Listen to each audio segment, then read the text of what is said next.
মাত্র ৮ বছরের ছোট্ট ছেলে আর ১৪ বছরের কিশোরী মেয়ে স্কুলে যাওয়ার বয়সে আজ তারা হারিয়েছে তাদের সবচেয়ে বড় আশ্রয় বাবাকে।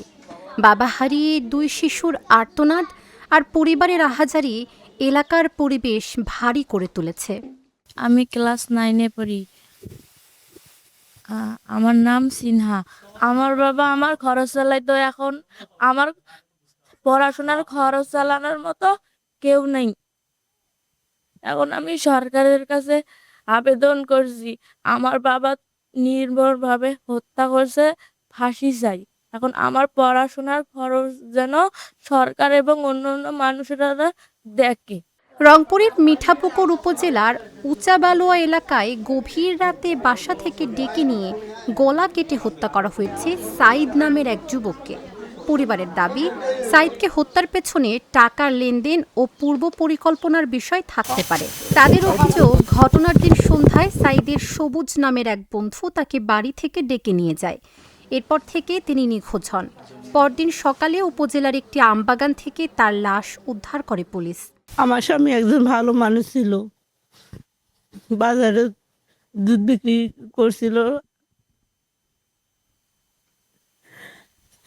দুধ বিক্রি করে বাড়ি আসছিল, আসিয়ে আমাকে বলতেছে তরকারি ভাত হয়েছে, বলে হ্যাঁ কত সবুজকে ডাকি নিয়ে আসি ভাত খামো হয়েছে, কত করে বাড়ি গেছে।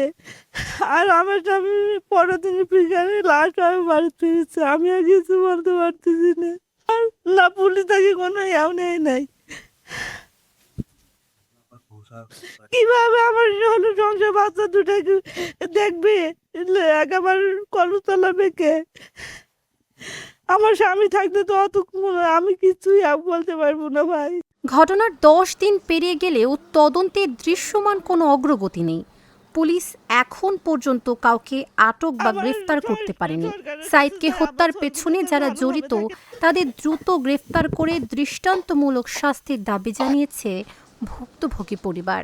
ভাইকে আমার এমনভাবে যে হত্যা করতে ভাই করবলার প্রার্থে যেমন আলোচনাকে শোধ করতে, তেমনিভাবে তার গলা কাটানো হয়েছে। আমি তো এই সরকারের কাছে আবেদন করছি, সরকার যেন এর বিচার করে এই খুনিকে যেন ফাঁসি দণ্ড দেওয়া হয়। বুধবার সন্ধ্যাবেলায় আমরা দুনো ভাইয়ে বাজার গেছিলাম, বাজার করে মাগরিবের সময় আমি বাড়িতে আসছি। বাড়িতে আসার পর কিছু মাগরিবের আজানের পরে আমার ভাই খরচ বাড়িতে পাঠিয়ে দিয়েছে বেনালার দ্বারা। দেশে রাত ৯টার সময় আমার ভাই বাড়িতে বাসায় ফিরছে। ফেরার পর তখন আমি ভাইকে দেখে আমি ঘরে ঢুকছি এবং ভাই এসে ভাবিকে বলছে যে এখনো পাকশাক হয় নাই। পাকশাক ভাবি বলছে যে একটু লেট হবে। তখন ভাই আবার বলছে যে আমি সবুজকে ডেকে আনি, একসঙ্গে ভাত খাবো। এই কথা বলে আমার ভাই বাসা থেকে বের হয়েছে। বের হওয়ার পর সকালবেলা আমরা ভাইয়ের লাশ ফেসবুকে দেখতে পেয়েছি। মর্মান্তিক এই হত্যাকাণ্ডের পর এলাকা জুড়ে নেমেছে শোকের ছায়া। সাইদের এমন নির্মম মৃত্যু মেনে নিতে পারছেন না কেউই। দ্রুত হত্যাকারীদের গ্রেফতার ও দৃষ্টান্তমূলক শাস্তির দাবি জানিয়েছেন স্থানীয়রা। পরদিন সকালবেলা আমরা ফেসবুক সামাজিক যোগাযোগ মাধ্যমে দেখছি যে ওইরকম আর কি কাপড় চোপড়গুলো মুখ দেখি চিনে যায়নি।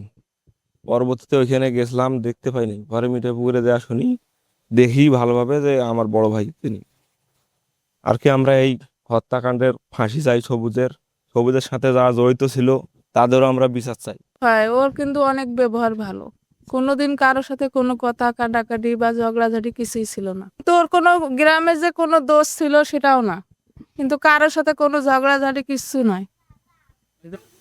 পুলিশ গ্রেপ্তার করে নাই এখনো ওকে, ও তো বাড়িতে ঘুরে বেড়াইতেছে। ওইটা আমার ভালো, শৈলের কোনো দোষ নাই। মানুষ, দুনিয়ার মানুষ আফসোস করছে, বলি এই শৈলটাকে মারলে কিবি, আর শৈলটাকে মারলে কিবি। শৈলটাকে ভালো মানুষ, সবার সাথে কারোর সাথে কাজিয়া ঝগড়া নাকা পাকা।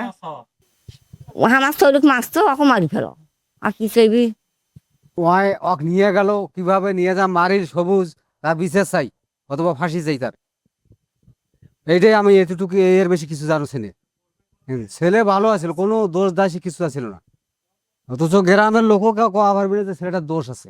পুলিশ বলছে আসামি ধরতে নিয়মিত অভিযান চালিয়ে যাচ্ছেন তারা।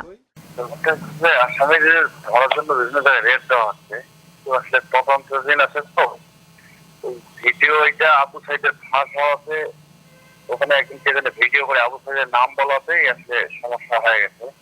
আমরা এখন এই মুহূর্তে কোনো আসলে মন্তব্য করা যাবে না। আমরা কিছু টার্গেট করছি তাদের অভিযান, এবং কালকেও অভিযান হয়েছে, মোটামুটি অভিযান আছে। ওইটাতে ফাঁস হওয়াতে অনেক কিছু ঢাকা দিচ্ছে। এমন নৃশংস হত্যাকাণ্ড আবারও প্রশ্ন তুলেছে সমাজের মানবিকতা নিয়ে।